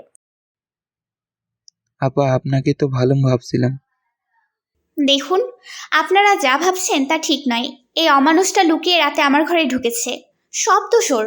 মিথ্যা কথা বলবো না, তুমি তো আমাকে ডেকেছ। জানো আর চুপ, একদম বাজে কথা বলবি না। তোর মতো মানুষকে ডাকবো আমি? এক কথা দু কথায় শোরগোল বেঁধে যায়। সেই সময়ে আলতাফ বলে, তুমি আমাকে না ডাকলে আমি ঘরে ঢুকলাম কিভাবে? ঘুমানোর সময় বুঝি চোরের জন্য দরজা খুলে রাখছিলে? এই কথায় সবাই সহমত জানায়। একজন বলে, ঠিকই তো, আপনি ঘরে না ঢুকলে সে ঢুকবে কিভাবে? ছি ছি, আপনারা মুরব্বী মানুষ হয়ে যদি এসব কাজ করেন তাহলে এই পাড়ায় তো থাকা যাবে না কারো। এটা বলেই দারোয়ান সবাইকে উস্কে দেয় সামিনা এবং আলতাফকে ধরে বাঁধার জন্য। দারোয়ান বলে, এরা যে পাপ করছে সেটা তারা বুঝবে না, তাই এদের একটা উচিত শিক্ষা দিতেই হবে। দারোয়ান খুব রসিয়ে বলে। আলতাফ তার পাশ থেকে উঠে আসতেই তার সন্দেহ হয়, তাই সে পিছু নেয়। অতঃপর এই কাণ্ড দেখে। একটু বাড়িয়ে বলে, ঘরের মধ্যে দুজন ঢোলাঢুলি করছিল, সেই কাজে এত ব্যস্ত ছিল যে আমি দরজা বন্ধ করছি তাও আলাপ পায়নি। এসব শুনেই সবাই ছিছি করতে থাকে। দুজনকে এড়ে সোফার মাঝে বসানো হয়।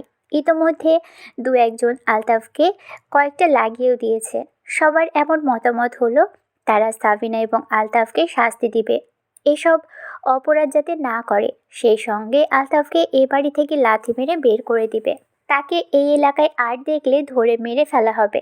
সাবিনা যেহেতু এই বাসার মালিক, তাই তাকে সরানো যাবে না। তবে অপরাধের শাস্তি দেওয়া হবে তাকেও। শাস্তি হয়, সিদ্ধান্ত হয় আগেকার মতো মাথা নাড়া করে চুল কালি মাখিয়ে গলায় জুতোর মালা পরিয়ে সারা এলাকা ঘোরানো হবে। এসব শুনে সাবিনা এবং আলতাফ ভয় পেয়ে যায়। সাবিনা বারবার তাদের সত্যিটা বোঝানোর চেষ্টা করে, কিন্তু পারে না। সেই মুহূর্তে একজন বলে, এই আমাদের ভাড়াটিয়াদের যে গ্রুপটা রয়েছে সেটাতে একটা ভিডিও আছে, দেখুন সবাই। সবাই সেই ভিডিও দেখে অবাক হয়ে যায়। এটা সকালের সেই ভিডিও যেখানে আলতাফ এবং সাবিনা ঝগড়ার ফাঁকে ফাঁকে বলে দেয় যে বিয়ের আগেই সাবিনা গর্ভবতী হয়, অতঃপর তাদের বিয়ে হয়। সবার মাঝে আবারও ছিছি লেগে যায়। দারোয়ান বলে, তার মানে আপনাদের পাপ বোধ কখনোই ছিল না, আগে থেকেই পাপ করে বেরিয়েছেন। এই ভিডিওর কথা শুনে সাবিনা এবং আলতাফও অবাক হয়ে যায়। সেই সময়ে তো তারা শুধু পরিবারের লোক ছিল, তখন ভিডিও কে করেছে? সেই সময়ে সাবিনার নজর যায় দূরে দাঁড়িয়ে থাকা মেঘার দিকে। মেঘা নীরব চোখে তাদের দিকে তাকিয়ে আছে। মেঘার মুখটা দেখতেই সাবিনার মনে পড়ে যায় সে সময়ে মেঘাও ছিল। তবে মেঘা এ কাজ করেছে এই প্রশ্ন সাবিনার মাথায় আসতেই মেঘা মাথা নাড়ায়। সাবিনা হতভম্ব হয়ে যায়। সে এক দৃষ্টিতে মেঘার নির্বাক চোখের দিকে তাকিয়ে থাকে, তবে বেশিক্ষণ পারে না। এরই মাঝে সাবিনা এবং আলতাফের নোংরামির শাস্তি এখনই দেওয়ার কথা ওঠে। ইতোমধ্যে আরও লোক জড়ো হয়েছে। রাত পেরিয়ে প্রায় ভোর হতে চলেছে। সাবিনা এবং আলতাফের মাথা ন্যাড়া করে দেওয়া হয়, অতঃপর চুলে কালি মিশিয়ে তাদের মাথায় দেওয়া হয়। সাবিনা বারবার বলতে থাকে তারা ভুল ভাবছে, তারা ঠিক করছে না, এর দাম দিতে হবে। সবাই এসব শুনে আরও তাদের গালাগালি করছে। অতঃপর তাদের জুতোর মালা পরিয়ে দিয়ে সারা পাড়া ঘোরানো হয়। তাদের সঙ্গে হওয়া এই সমস্ত দৃশ্য ভিডিও করা হয়। সেই ভিডিও সামাজিক যোগাযোগ মাধ্যমে ছড়িয়ে দেওয়া হয়। শুধু সেটাই নয়, আগের ভিডিওটাও, এবং ক্যাপশনে বলা হয়, বিয়ের আগে পেট পাতিয়েছে, এখন ডিভোর্সের পর আবার একই কাজ করছে, এদের টুকটাক শাস্তি দেওয়া হলো। অপমান অপদস্থ হয়ে সাবিনা একদম ভেঙে পড়ে। সে এসে ঘরের মেঝেতে বসে পড়ে। সেই মুহূর্তে মেঘা এসে তার পাশে বসে। সাবিনা তার উপস্থিতি বুঝে শান্ত গলায় বলে, তোমাকে মেয়ের মতো দেখেছিলাম, মায়া করে ঘরে জায়গা দিলাম, আর তুমি কিনা এসব ভিডিও করে ছাড়লে? কেন বলো তো? আলতাফকে ঘরে ঢোকানোর পেছনে তুমিও ছিলে? আমার এত বছরের সব মান সম্মান নষ্ট করে দিলে কেন গো? মেঘা শান্ত চোখে সাবিনার দিকে তাকায়। তার চোখে চোখ রেখে নরম গলায় বলে, বিনিময়, এই যে বললাম আপনার সঙ্গে বিনিময় করতে এসেছি, তবে কিঞ্চিত মিথ্যা ছিল। আপনার সঙ্গে সুখ নয়, দুঃখ বিনিময় করতে চাই। এতগুলো বছর তো খুব সুখে ছিলেন, এবার একটু দুঃখকে বরণ করুন। মেঘার কথা শুনে সাবিনা হতভম্ব হয়ে যায়। সে বিস্ময়ের দৃষ্টি নিয়ে মেঘার দিকে তাকিয়ে থাকে। মেঘা এটা দেখে উপহাসের হাসি দিয়ে বলে, আমাকে মেরে ফেলতে ইচ্ছে করছে? খুব রাগ হচ্ছে আমার উপর, তাই না? ইস, খাল কেটে কুমির ঘরে নিয়ে আসলাম, তাই না? তোমাকে আমি খুব ভালো মেয়ে ভাবছিলাম, তোমার প্রতি মায়া করে ঘরে জায়গা দিয়েছি। আর তুমি?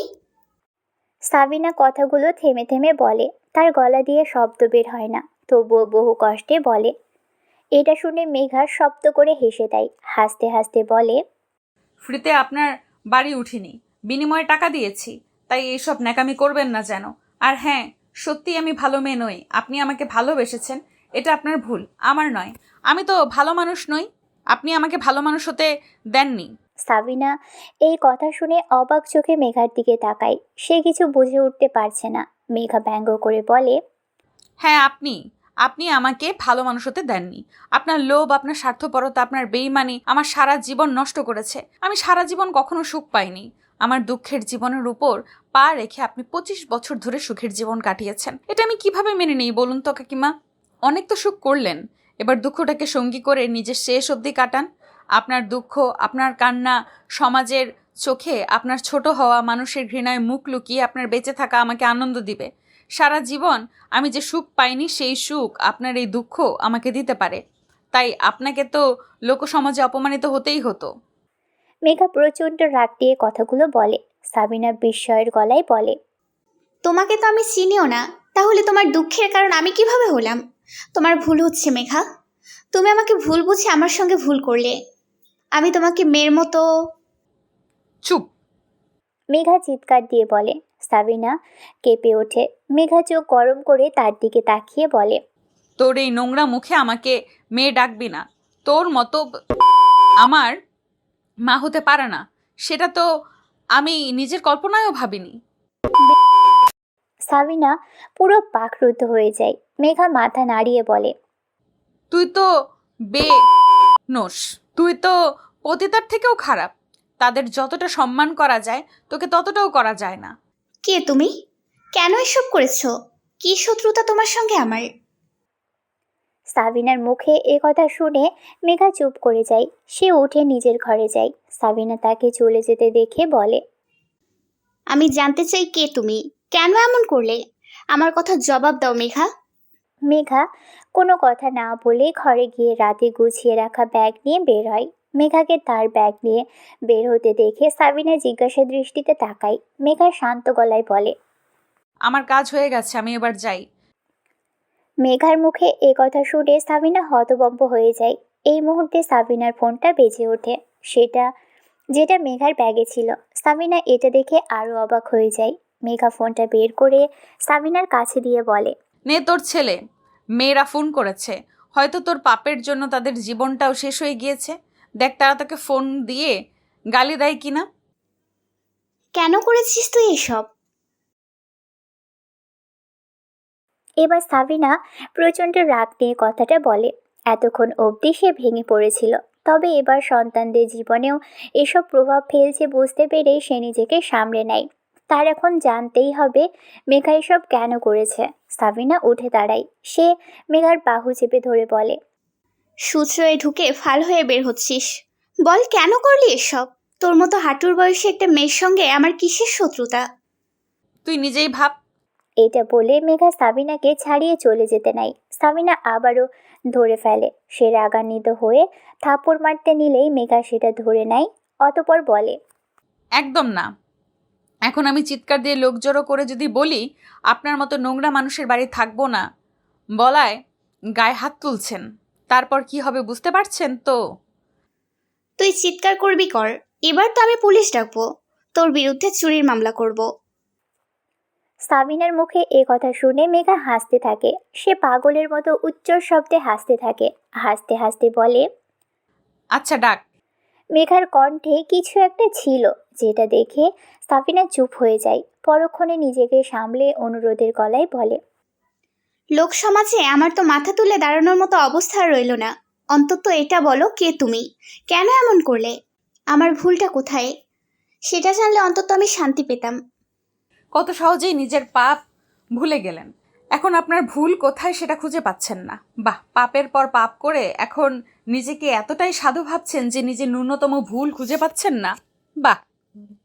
এইটা বলে মেঘা আবারও উপহাসের হাসি দেয়। সাবিনা স্তব্ধ হয়ে যায়। মেঘা ঠান্ডা গলায় বলে, তোর পেটের বাচ্চাটা একা একা মরছিল নাকি নিজে হত্যা করেছিস?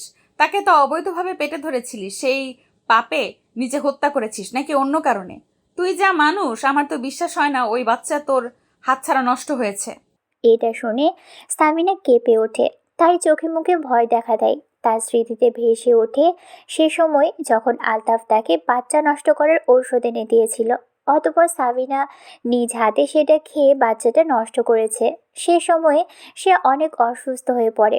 হাসপাতাল অবধি 7 দিন থাকতে হয়েছিল। এই কথাটা মনে পড়তেই সাবিনা কয়েক পা পিছিয়ে যায়। সাবিনার অবস্থা দেখে মেঘা হেসে বলে, বুঝে গেছি, তুই নিজের কোনো নোংরা স্বার্থের জন্য তাকে নষ্ট করেছিস। এত পাপের পরও নিজেকে সাধু ভাবছিস। আমি যদি আমার বাচ্চার সঙ্গে কিছু করেও থাকি সেটা আমার ব্যক্তিগত ব্যাপার। এখানে তুই এত বেশি কথা বলছিস কেন? তোর সন্তানরা তো সবে তোর অপকর্ম দেখলো, তোকে অপদস্থ হতে দেখেছে। খুবই সামান্য ফোনটা ধরে দেখ, এই সামান্য কারণে হয়তো তোকে এমন গালিগালাজ করেছে, তাদের জীবন অতিষ্ঠ হয়ে গিয়েছে। তো তারা যদি জানতে পারে তারা দুজনেই তোর অবৈধ বাচ্চা, তাদের জন্মের কোনো বৈধতা নেই, কারণ তোর আর আলতাফের বিয়েটাই বৈধ নয়, তোরা যা করেছিস সবটাই নোংরামি, তখন তারা সহ্য করতে পারবে তো? এখনই তাদের জীবনটা শেষ, তখন কি হবে বলতো? মেঘার এসব কথা শুনে সাবিনা অদ্ভুত দৃষ্টিতে মেঘার দিকে তাকিয়ে থাকে। সে তার দিকে তাকিয়ে কিছু বোঝার চেষ্টা করে। মেঘা সেটা বুঝতে পেরে হাসি দিয়ে বলে, সবাই বলে আমি নাকি আমার বাবার মতো দেখতে। আফসোস, তুই আমার সেই বাবার মুখটা মনে রাখলি না। যদি রাখতি তাহলে আজ তোকে আমাকে জিজ্ঞাসা করতে হতো না আমি এসব কাজ কেন করছি। মেঘার এই কথাটি সাবিনার বুকে ঝড় তোলার জন্য যথেষ্ট। সে যা বোঝার সব বুঝে গেছে। এতগুলো বছর পেরিয়ে গেছে। এতটা যুগ পর তার অতীত তার সামনে এসে দাঁড়িয়েছে, তাও ভয়াবহ রূপ নিয়ে। যে তাকে লোকসমাজে অপমানিত করতে দুবার ভাবেনি, এটা বুঝতে পেরে সাবিনা হতভম্ব হয়ে যায়। সে কাপা গলায় বলে, তুমি না বলেছিলে তোমার বয়স 25? না, একদম না। আমি বলেছি আমার বয়স 25 পেরিয়ে গেছে। এটা বলে মেঘা অদ্ভুত এক বিজয়ের হাসি দিয়ে সাবিনার ঘর ত্যাগ করার জন্য পা ফেলে। সাবিনা কাপা হাতে মেঘার ডান হাত চেপে ধরে ফেলে। মেঘা ঘুরে কঠিন চোখে সাবিনার দিকে তাকায়। সাবিনা কাঁদো কাঁদো গলায় বলে, তোমার প্রতি আমার চোখে জন্ম নেওয়া মায়াটা মিথ্যা নয়। এটা শুনে মেঘা উপহাসের এক ঝাঁঝালো হাসি দিয়ে সাবিনার হাত ছাড়িয়ে নিয়ে চলে যায়। সাবিনা সেখানেই বসে পড়ে। তার ফোনটা অনবরত বেজে চলেছে। পরিচিত সবাই তাকে ফোন দিচ্ছে, সঙ্গে রানা এবং রিমাও। হয়তো সাবিনা এবং আলতাফের এই অবস্থা ভাইরাল হওয়ার পর রানা এবং রিমার জীবনেও ভয়াবহ প্রভাব পড়েছে। তাদের ওখানে টিকে থাকা হয়তো কষ্টকর হয়ে যাচ্ছে। সবটা বুঝতে পেরে সাবিনা একটা বড় দীর্ঘশ্বাস ফেলে। তার চোখের সামনে মেঘার বিদ্রূপের হাসি মাখা মুখটি ভেসে ওঠে। সাবিনার চোখ দিয়ে অঝরে পানি গড়িয়ে পড়তে থাকে। মৌমিতা কলিং বেলের শব্দ পেয়ে দরজা খুলে দেয়। দরজা খুলে মেঘাকে দেখে হাসি মুখে জড়িয়ে ধরে, অতঃপর বলে, অফিসের ছুটি শেষ হওয়ার আগে চলে আসলি, ভিডিওটা দেখলাম, জোশ ছিল। মেঘা ম্লান হাসে, অতঃপর ঘরের মধ্যে চলে যায়। মৌমিতা এটা দেখে নরম গলায় বলে, মন খারাপ? না, তোকে ধন্যবাদ। তুই এগিয়ে না আসলে এত কিছু সম্ভব ছিল না। ওই ঘটনার পর তোকেও অনেক লোক বাজে কথা বলেছে।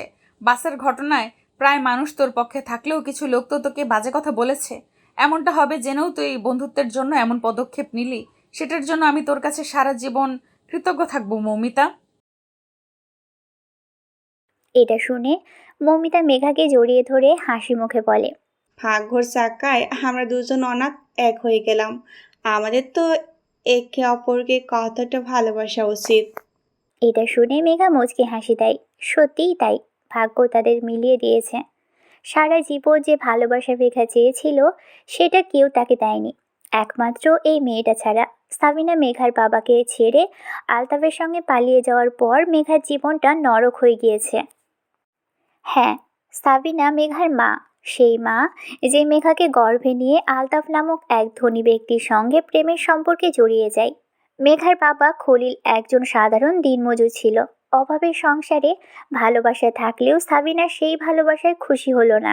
তার টাকার প্রয়োজন ছিল। তাই তো মেঘা জন্মের 4 মাসের মাথায় আলতাফের সঙ্গে ঘনিষ্ঠ সম্পর্কে জড়াতে দুবার ভাবেনি। সেই সময়ে খলিলের সঙ্গে তর্ক করে তাকে দূরে সরিয়ে দিত সাবিনা। খলিল বুঝতে পারছিল সাবিনা অন্য কারোর সাথে জড়িয়ে গেছে, তাই সে দুঃখে কষ্টে বন্ধুদের সঙ্গে নেশা পান করা শুরু করে। সে সে যে সাবিনাকে খুব ভালোবাসতো, তাই সাবিনার এমন পরিবর্তন সে মেনে নিতে পারেনি। এভাবেই বাবা নেশায় বুঁদ হয়ে থাকতো আর মা পরপুরুষের সঙ্গে। সারা দিন একলা বিছানায় বসে ক্ষুধার যন্ত্রণায় কান্না করে দিন কাটতো মেঘার। তার 6 মাসের মাথায় সাবিনা গর্ভবতী হয়ে যায়। এই বাচ্চার আলতাফে ছিল। সেই বাচ্চার দোহাই দিয়ে আলতাফের বাড়ি গিয়ে ওঠে সাবিনা। আলতাফ ও সাবিনার রূপ যৌবনে এতটাই পাগল হয়ে গিয়েছিল যে সে সাবিনাকে বিয়ে করে নেয়। অন্যদিকে স্ত্রীর পালিয়ে যাওয়ার শোকে খলিল পুরোপুরি ভেঙে পড়ে। সেই ছোট মেঘাকে তার বাবা মা অর্থাৎ মেঘার দাদা দাদি কাছে নিয়ে নিজে সারা দিন জুয়া নেশা দিয়ে পড়ে থাকতো। ততদিনে এসবে আসক্ত হয়ে গেছে খলিল। এভাবেই একদিন নেশার টাকা চুরি করতে গিয়ে পাবলিকের গণধোলাই খেয়ে মারা যায় খলিল। আর মেঘা দাদা দাদির কাছে অবহেলা অনাদরে বড় হয়। ছেলেকে হারিয়ে দাদি মেঘাকে সহ্য করতে পারছিল না। তার সমস্ত রাগটা ছিল সাবিনার উপর, তবে সেটা প্রকাশ করতে না পেরে মেঘার উপর সব ছাড়ে, কারণ সাবিনা যে পাশে ছিল না। এভাবেই অনাদর অবহেলায় মেঘা বড় হয়। একটা সময় দাদা দাদি মারা গেলে জায়গা হয় চাচা চাচির ঘরে, তবে সেটা কাজের মেয়ে হিসেবে। সারা দিন ঘরের সমস্ত কাজ সে করত, বিনিময়ে তাকে দুবেলা খাবার দিত, সেই সঙ্গে গালি ফ্রি। সাবিনার নোংরামির বর্ণনা শুনতে শুনতে মার খেতে খেতে বড় হয় মেঘা। তার পুরো জীবনটা চোখের পানি বিসর্জন দিতে দিতেই শেষ হয়। একটা সময়ের পর গার্মেন্টসে চাকরি নেয়। 2 পয়সা রোজগার করার পর সে একা থাকতে শুরু করে, শুধুমাত্র ভালো থাকার জন্য। তবে সেটাও থাকতে পারছিল না। এই সমাজে মানুষ যে গার্মেন্টস কর্মীদের ভালো চোখে দেখে না। এখানে যেসব মেয়ে আসে সেসব ভদ্র সমাজে বেশ্যা হিসেবে পরিচিত পাই। তবুও সব কিছু সহ্য করে মেঘা সব মেনে নেয়, নিজের জীবনটা মেনে নেয়। চাকরি ক্ষেত্রেই তার পরিচয় হয় মৌমিতার সঙ্গে। দুজনেই অনাথ হয়, ভালো বন্ধুত্ব হয়ে ওঠে একে অপরের সঙ্গে। অতঃপর টাকা বাঁচাতে দুজনে একসঙ্গে থাকা শুরু করে। এসব কিছুর মধ্যেই মেঘার হৃদয়ে এক আকাশ সমান ঘৃণা জন্মায় সাবিনার উপর। সাবিনা খলিলকে না ছেড়ে গিয়ে আর একটা বিয়ে করেছে, সে ভালো আছে, অথচ তার জন্য মেঘার পুরোটা জীবন মানুষের ঘৃণায় কেটেছে। রাগ ঘৃণা মিলিয়ে মেঘার হৃদয়ে প্রতিশোধের আগুন জেগে ওঠে। তার মনে হয় সাবিনা যতদিন ভালো থাকবে ততদিন সে কখনো সুখী হতে পারবে না। সে সুখী হতে পারবে একমাত্র সাবিনার দুঃখে।